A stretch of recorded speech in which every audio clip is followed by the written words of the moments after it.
You're listening to a Times Higher Education podcast.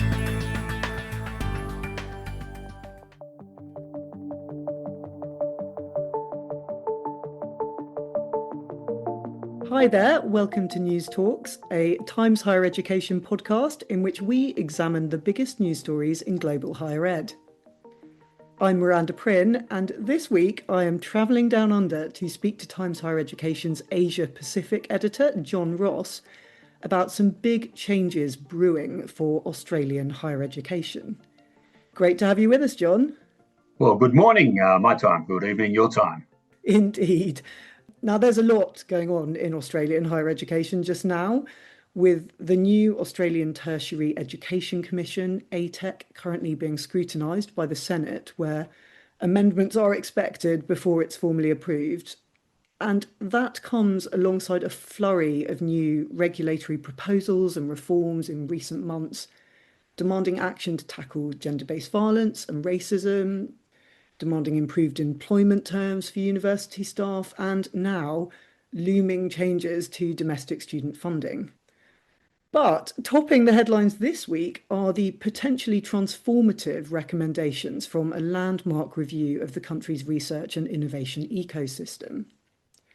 The catchily titled Strategic Examination of Research and Development, or SERD, was made public this week and offers 35 recommendations designed to turbocharge Australia's research and innovation and boost national competitiveness and economic clout on the world stage.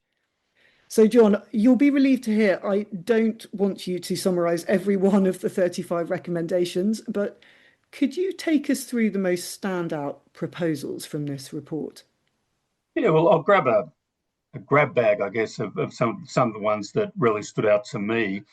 There's sort of an overarching recommendation to rationalise the research effort by corralling, depending how you count it, something like 160 or maybe even 220 Commonwealth-funded research funding programs and try and put a bit of order in there. So the panel has recommended what they're calling priority pillars. There's 6 of them.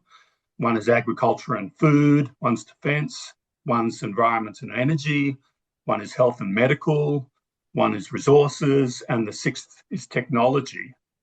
Each of these priority areas would have its own strategy council, and they'd all be overseen by a National Innovation Council. So this is what research advocates have been trying to achieve for years, just get a bit of prioritisation in our research effort. Another area of great interest to universities is the whole area of research funding, so that the recommendation is to reverse years of decline in the major grant funding programs, specifically the Australian Research Council and the National Health and Medical Research Council. They've been going backwards for about the last 10 years. So bring them back to the level where they should be, introduce some consistent indexation, develop a methodology for calculating and hopefully funding the indirect costs of research, which has been a real sore point for the Australian research community for a long time, and also guaranteeing a funding for the major research infrastructure in the country. There's also I guess we're getting into the weeds here a bit, but there's also a recommendation to reverse a fairly controversial recommendation from a review about 5 years ago, which would create a registration requirement on universities to be able to demonstrate that they're performing research at what's called world standard level in at least half of the broad areas they teach. That requirement has never actually been enforced yet because we don't really have a method for measuring research quality at the moment in Australia. But the panel is now saying, let's get rid of that idea because we want people to really be able to specialise in the areas of strength.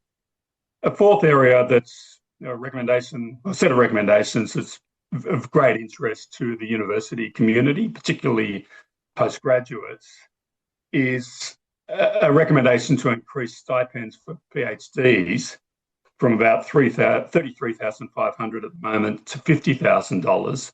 That might sound a lot to English years, but bear in mind that the Australian dollar is about 2 of them to the pound generally, and Australia's a pretty expensive country to live. The recommendation is initially 1,000 of roughly 25,000 domestic PhD students should have this higher level of stipend. And there's also a recommendation to stop taxing part-time scholarships, which is a bit of a sore point for the postgraduate community as well. And a fifth area of recommendations, very complex area. It's around something called the R&D tax incentive scheme, which is basically a system of tax breaks for companies that are involved in research and development and innovation. The amount of money that goes through this scheme is huge. It's about $4.6 billion a year, which is more than the major research grant programs combined. And the panel, the CERD, as we call it, panel, has recommended a very complicated restructuring of this scheme to try and incentivize really high value innovation as they see it, and in ways that would really encourage businesses to collaborate much more with universities. So that's music to the ears of the university community as well. Yeah, I bet. So it sounds like that there are obviously various things they're trying to achieve here, a kind of simplification or perhaps streamlining of the system and a focus on key areas of priority. Clearly, funding, which is always a major thing. In the end, it kind of all comes back to the money. So various mechanisms for increasing the amount of money that is flowing into research and innovation. And indeed, as you've just explained, trying to then kind of move that out of the lab and into the wider economy through startups and spin-outs and so on. And of course, with the PhDs, I guess that's all about trying to kind of keep the talent in the system and feed new talent into it. But I mean, the report's central proposal for the federal funding and policy to be orientated around these 6 national innovation pillars. Pillars seems to be a very popular term in research frameworks. Horizon, they use the term pillars. So these national innovation pillars that you've named already with relevant ministers having oversight. I mean, this closer tying of research funding and support to national strategic priorities is happening all over the world. I guess, inevitably, given the geopolitical landscape at the moment. On the last episode, we were discussing plans for the next iteration of Horizon Europe in the same vein. But this does usually throw up a lot of concerns for the less immediately impactful blue sky research, or indeed just research that falls outside of perhaps, strategic priorities. Do the recommendations address this worry, or is there cause for concern here? I think the really big concern would have been if the competitive research grants were sort of corralled only into those 6 areas, which are 6 pretty broad areas, to be fair, but still there'd be great swathes, particularly of the humanities and social sciences, that you could probably argue aren't covered within those research priority areas. So if there was a proposal that said, if you want some Australian Research Council funding, you have to be researching in one of these 6 areas, that would have been a huge concern to the university community. And it would have been quite unworkable, really, given how universities are supposed to research very broadly. I think there's a great deal of confidence that that's not what is proposed.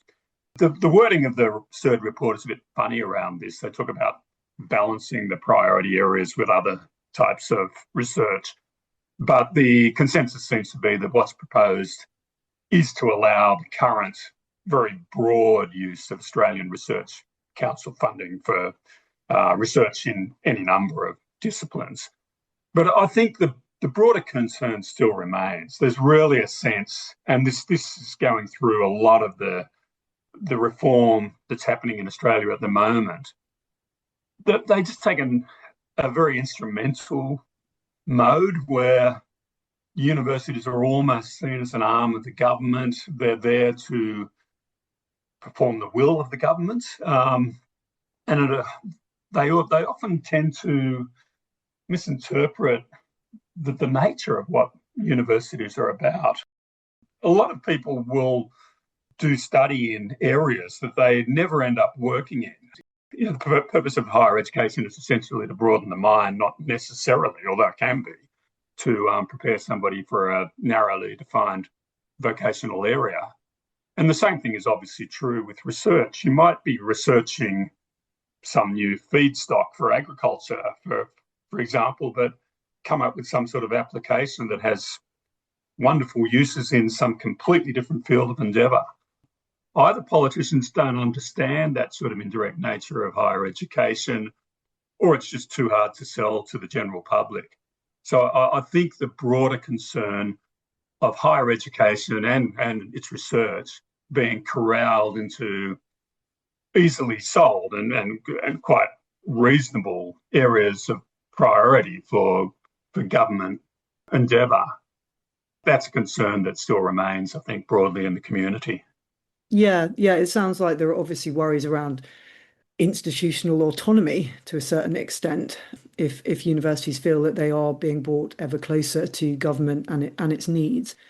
But having said that, because this report does actually make allowance, as you've explained, for blue sky research and research that sits outside the priority areas to continue, at surface level, this report reads like manna from heaven for the Australian higher education sector. I mean, it's like a university research wish list.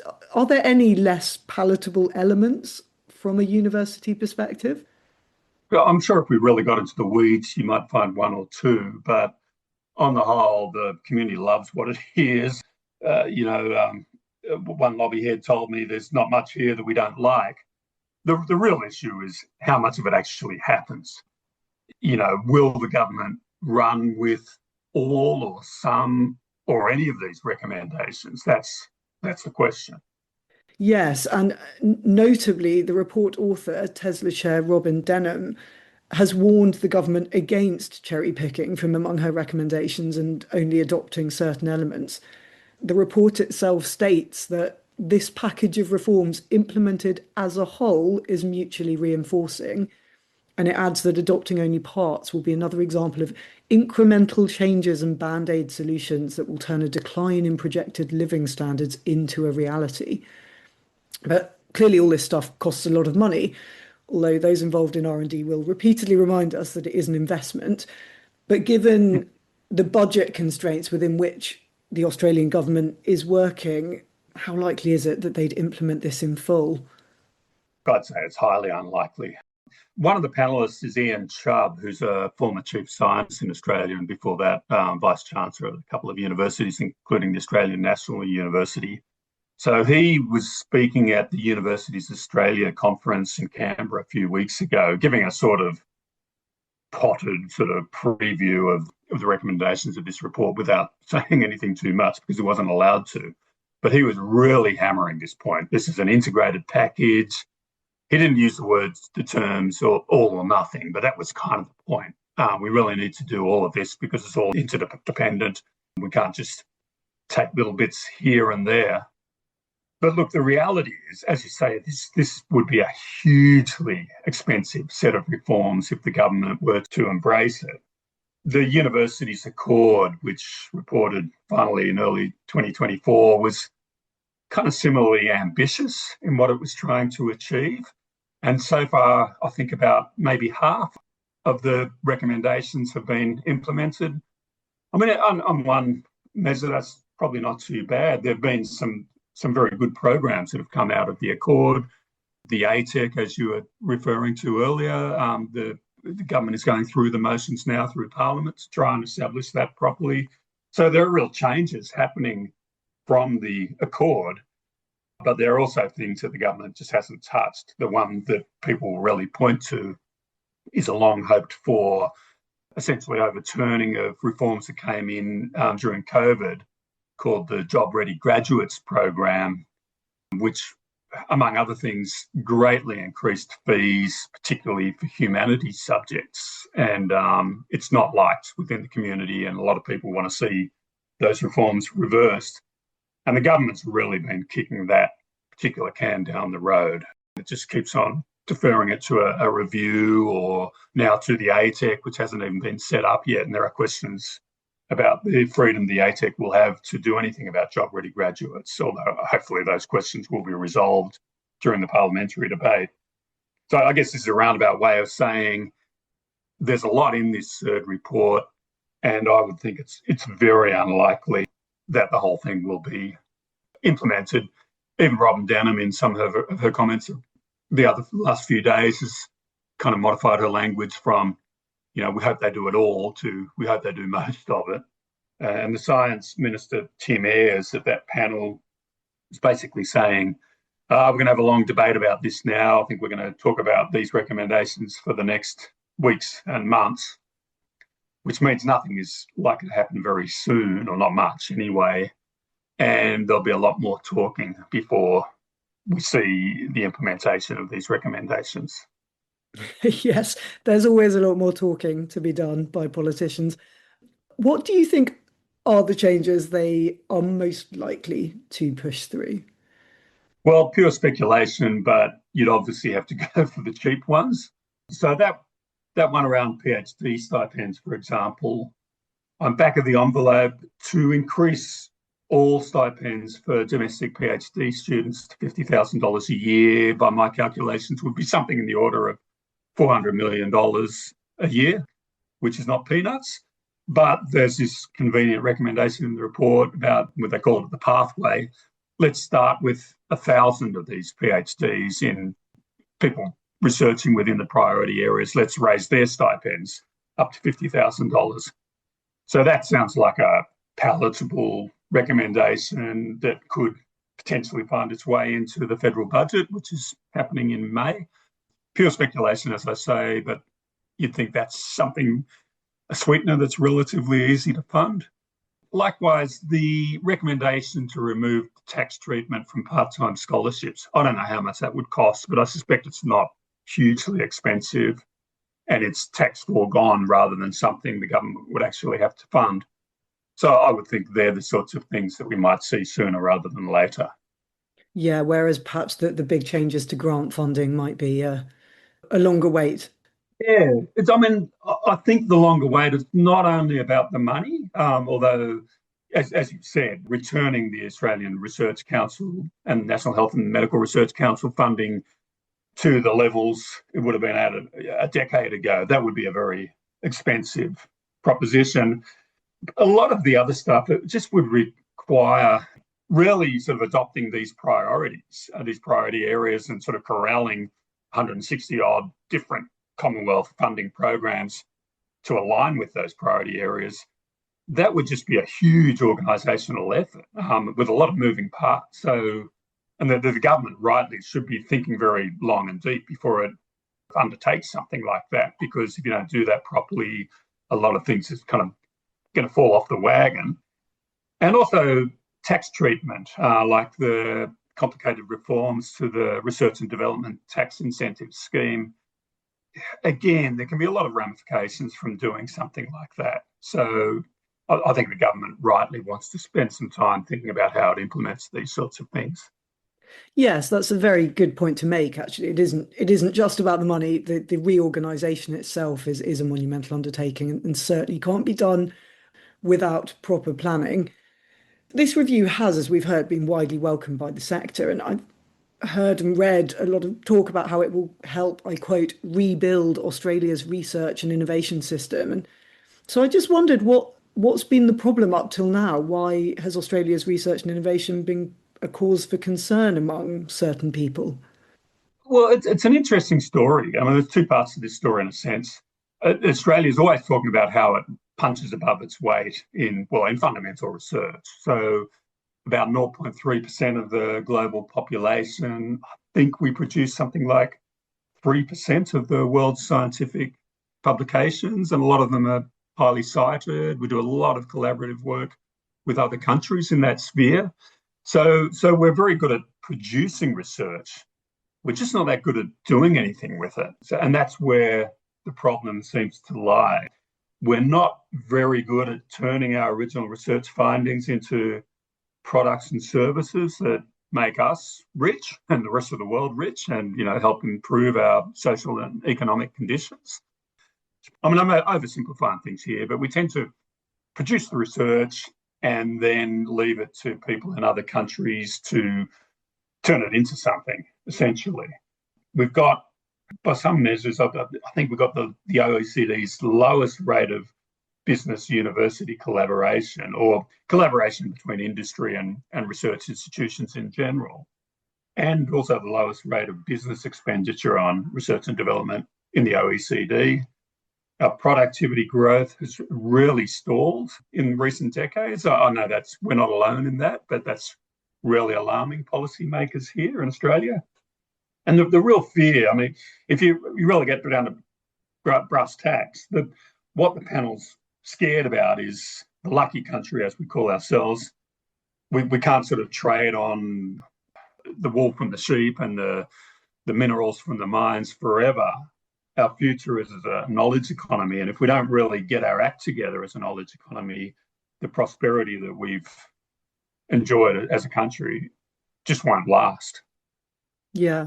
So it's really the tech transfer and the commercialization side of it that is where the worries lie. I did read that since 2000, there had been at least 60 reviews, government commissioned reports, ministerial policy statements, information papers, and so on, addressing Australia's innovation system.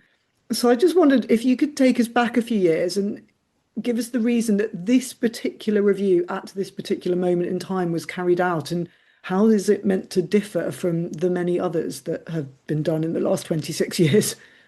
Yeah, well, time will tell if it does differ. Not many of those, I'm not sure if any of those reviews have had the scale of this one, although there have been some quite significant ones around 2008, 2009, and a few others of scale. These reviews haven't really turned the dial at all. The problem we've got with government investment into research and development and business investment in research and development just steadily declining. Nothing seems to have changed that. It's a real issue for universities. One of the major grant schemes for the National Health and Research Council had an 8% success rate, I think it was last year. So that's a lot of people spending a lot of time filling out forms in the hope of receiving some funding that they're almost certainly not going to get. That's been a real story for university researchers for quite some years now. Success rates that are just considered way below what's reasonable. And also this long-standing problem, which I think the UK has addressed much more successfully than Australia, of not funding the indirect costs, this kind of systemic costs of research, the labs, the lights, the technicians, the materials. To the extent that every dollar of research funding that a university manages to win creates a problem, because they have to find some way of paying for the indirect costs that automatically come with the research that's happening there. And there's a real sense, you did a long sort of spiel about all the various reforms that are happening mainly in the teaching area at the beginning of this podcast.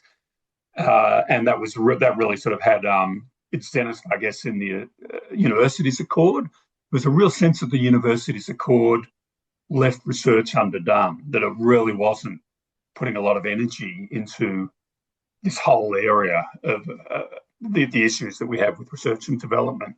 So the Universities Accord actually recommended that a review of like the CERD be done, and the government embraced that recommendation in its 2024 budget. And now we're finally seeing the results, which we've seen just in the last few days this report has been released. But yes, again, time will tell, is this going to be another report that gathers dust? The government says no, but I guess we're waiting to see what happens, and it's going to be a bit of a long wait. While the CERD recommendations will absolutely be welcomed, it does come amidst a bit of a deluge of proposed reforms to how Australian higher education is governed, delivered, funded. What's the general sentiment in Australian higher education at the moment? I'd probably use the word uncertainty. There's, the ATEC, the proposed ATEC, which still doesn't exist formally yet. The legislation to create it formally is still going through Parliament and needs to get through a Senate vote. That's created a lot of uncertainty that could really change the way that universities run. And the government is bringing in a lot of changes to the way university teaching is funded for very good reasons, to try and particularly to try and boost representation among groups that traditionally haven't gone to university, Indigenous people, people from poorer backgrounds, people from regional and remote Australia.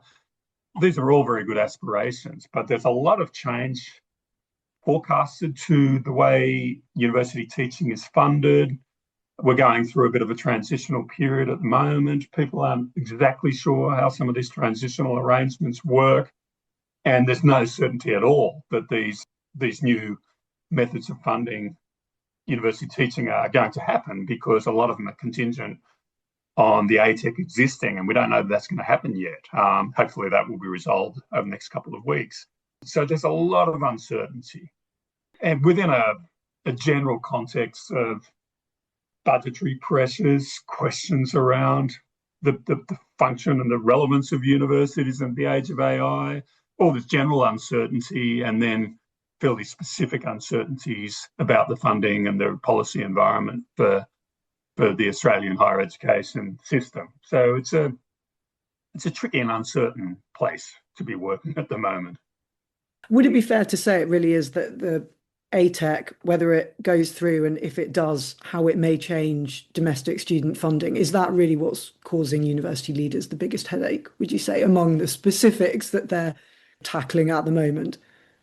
There's mixed feelings about ATEC. There's quite a lot of support for the idea in the university community.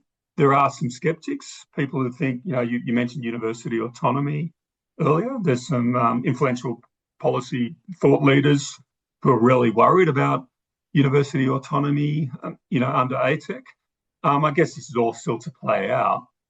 Yeah, my sense is it's not so much at the leadership level, it's more at the grassroots level, the people that have to organise admissions, who have to support students, who have to timetable classes. They're really feeling the uncertainty at the moment, particularly in planning for next year, because there's just so much uncertainty about how all this is going to work. Yeah, very, very tricky for them.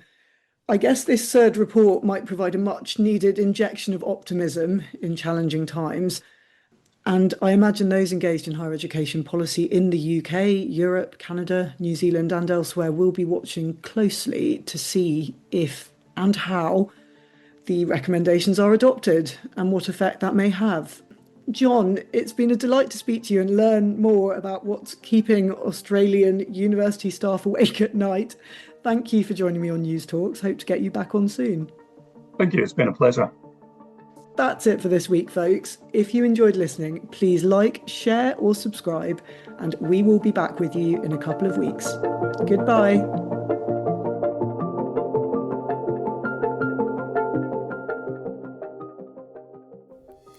You're listening to a Times Higher Education podcast.